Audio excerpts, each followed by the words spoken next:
Thinking about buying DayZ? Been eyeing the game for a long time, waiting for it to go on sale? Or maybe you're trying to weigh out the pros and cons? Well, I put the time and energy in for you so that you don't have to. Here's everything you need to know about DayZ before buying it. Vanilla, which means the base game, is what you're going to experience across the board on all official DayZ servers on any platform. If you load up the game and load up an official server, this is what you should expect. Despite what you might see on some of the most popular DayZ streams and video content, the base game is very slow-paced. It's gritty and unforgiving. You'll spawn on the beach of a foreign land with very few items to work with, no sense of direction, and probably no real idea of what to do other than the obvious, which is not die. Loot will be relatively hard to come by, especially if someone has spawned there before you and cleared out the town. Welcome to a hardcore survival simulator, friends. No hand-holding, no tutorials. The game just throws you in the deep end and says, good luck. While some might see this as an immediate turn-off, think of it this way. As you learn with every zombie fight, every player encounter, every looting trip, and every inevitable death, you will slowly progress and evolve as a player. With a little bit of inventiveness and common sense, you'll eventually figure things out on your own. The slow grind is a huge learning curve, but in the end, this method offers so much more opportunity for satisfaction and self-achievement rather than the other games that handhold and teach you how to do everything in the first 30 minutes of gameplay. To each their own, but this is what comes with the DayZ experience, and this is what it's designed to be. If you try it out and struggle, and there's still YouTube tutorials made by experienced players, I make some, that'll help ease the beginner phase. The modded experience. Now, if you're looking to buy this game on PC, you'll have access to content which features maps, guns, and other additional quality of life and improvement features that is made for free by the modding community. Mods and the creators behind them have played a huge role in keeping DayZ afloat while it struggled during its early stages of development. They've been producing additional content for the game for as long as I can remember, really. And the special thing about DayZ's modding community is that their work allows us, as the players, to find a server that matches what we're looking for in our specific experience on any given day. Want to build bases with your clan of 10 friends, have extra storage features, secure things with a code lock, stockpile tons of modded guns, explosives, and armor that isn't in the base game? There's a server for that. Want to get into some hardcore character roleplay in an ever-changing world of unique factions that encourages authentic interactions, conversation, and storylines? There's a server for that. Just want to load in and test or improve your PvP skills in an all-out war zone? Server for that. Want a hardcore, brutal survival experience that tests your improv survival skills and decision-making to keep you alive? You guessed it, server for that too. The modding community offers the best of all possible worlds. DayZ is an open storybook that allows you to be or do whatever you want. And thanks to the modding community, those seemingly already limitless bounds that we have with the base game have exploded and allowed thousands of players to create or join a server that fits perfectly for their mold as a player.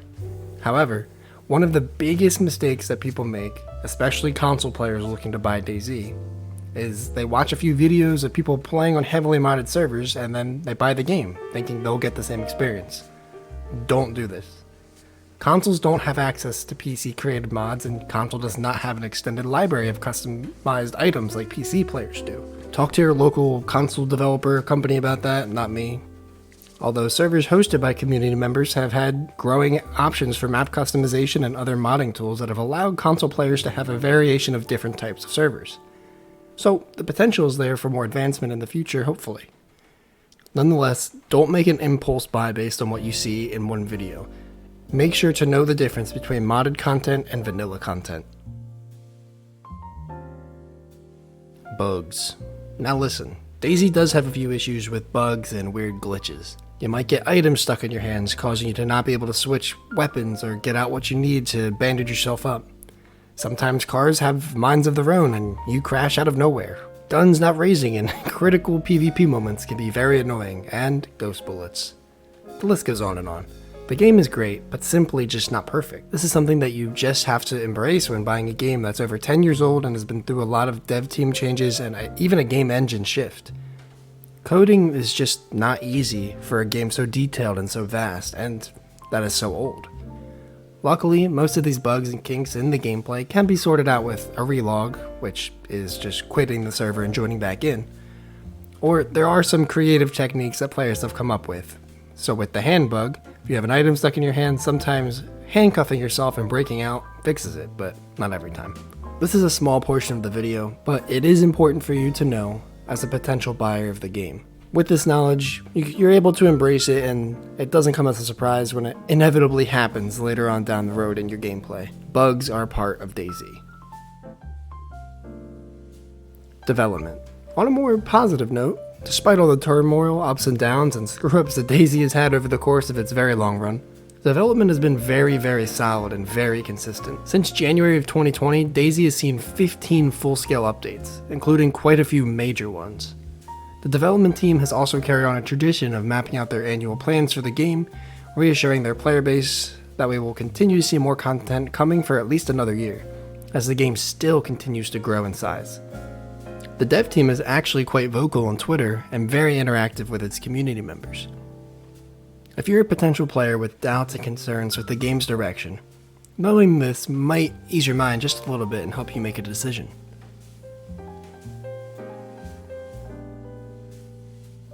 The console experience. Next up, it's very important to understand that console DayZ is very different from PC DayZ. We've already discussed that the console doesn't have the same extensive modding capabilities, but it's also important to know that DayZ was built and designed to be run on a PC system. And truthfully, I was pretty shocked when they were able to make it work for consoles. With this in mind, the game doesn't run as efficiently on old gen systems, but it's apparently much better on the new gen. I haven't played it, so I don't know, I've just heard these things. Make sure to check out some new gen console gameplay if that's the platform that you're going to be playing on. Either way, the game performance when it comes to rendering, lag, desync, etc. might not run as well as it might on a PC. And don't get me wrong, we have these issues as well on PC, but it might be more common on console because of their smaller processing power and, so on.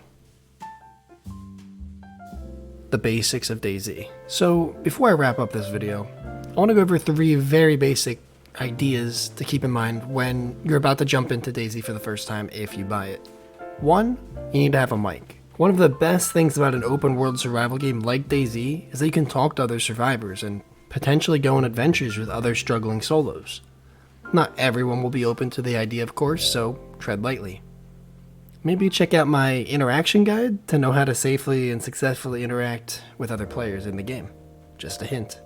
Whether the team up works or not, using your mic will open up a whole new door of experiences with crazy, funny, awkward, and intense engagements via the in-game communications. Plus, if you don't have a mic, most people will kill you or not trust you immediately. There's an old saying in DayZ, no mic, no life. Use a microphone. It's 2022. Starter server. As I mentioned earlier, DayZ is a survival game first and foremost. And one of the most frequently asked questions that I get is, when I start, what server should I play on? My answer is always official, high population servers. It gets you used to the controls, the environment, the looting, the player interactions, and everything really about DayZ. Essentially, you'll learn to survive on your own with all the same elements and nothing will ever come as a surprise. And eventually you'll learn to survive on your own. But from here, you can get a feel for what you enjoy about the game and also what you don't enjoy, aka a baseline for your desired DayZ experience. From here, you can find a community server that might match your playstyle better, or if you like official, stay with that, whatever you want. And lastly, have patience. DayZ is a slow grind of a game, with intense highs and lows. You're going to die a lot, you're going to struggle to get by, and you're probably going to get very frustrated as a new player. But if you're patient, and you're able to learn from what you're doing wrong, and you try to improve with every death, and every mistake that you make, you'll eventually get a really good grasp on things, and steadily get better at the game. Keep in mind, this game is not for the impatient at all. You'll need to go through the steep learning curve all of us have gone through. And in the end, patience will pay off when learning the game and in PvP. So take your time, and you'll be a Survivor Pro before you know it. In the end, DayZ is an amazing survival experience with limitless possibilities. I wholeheartedly recommend this game for anyone up for a challenge or is wanting to go on an adventure and get themselves involved in some very unique situations that only a game like DayZ can provide. Hopefully this video was helpful for anyone on the fence about buying the game to make the decision best for them. But that's about it for now. Make sure to like, comment, and subscribe, all that shit. It really helps me out, and it helps us beat that YouTube algorithm thing, I guess. Yeah, that's about it. I'll see you in the next one. Bye-bye.